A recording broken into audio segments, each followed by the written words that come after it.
कागल शहरातील मटण मार्केट हे मध्यवस्तीमध्ये असल्यामुळं स्थानिकांना त्रास सहन करावा लागतोय. रक्त आणि मांसाचे टाकाऊ तुकडे रस्त्यावर फेकले जातात. तसंच मटण मार्केटसमोरील मुख्य रस्त्यावर उघड्यावर मासे विक्री होत असल्यानं माशांचे खवले इतर टाकाऊ पदार्थ रस्त्यावर टाकले जातात.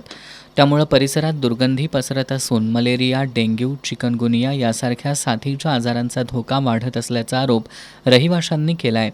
आमचं घर आहे ते मटण मार्केटला लागूनच आहे, त्यामुळे आम्हाला वर्षाचे 12 महिने खिडकी ओपनच करता येत नाही. मटण मार्केटची एवढी दुर्गंधी पसरते की कुत्री, त्याच्यामुळं मोकाट कुत्री जास्त झाली आहेत, त्यामुळे लहान मुलांवर येणाऱ्या जाणाऱ्या पादचाऱ्यांवरती ते हल्ला करायला लागले. आणि मटण मार्केटचं भर वस्तीत आहे, जिथे की आजूबाजूला खूप दाट वस्ती आणि मध्यावरच हे मटण मार्केट आहे.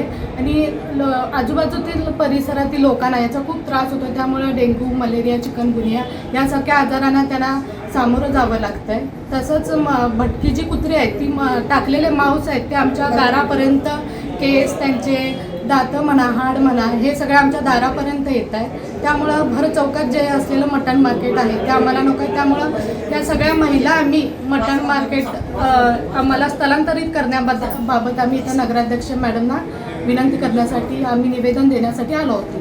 मटण मार्केट परिसरातील भटक्या कुत्र्यांकडून लहान मुलांसह नागरिकांवर हल्ले झालेत. इथं येणारे ग्राहक पार्किंगची सोय नसल्यानं रस्त्यालगतच वाहनं उभी करत असल्यामुळं वाहतूक कोंडीचा सुद्धा स्थानिकांना त्रास होतोय. आम्ही मटण मार्केट हलवायचे तिथं आम्ही अर्जायला आलो.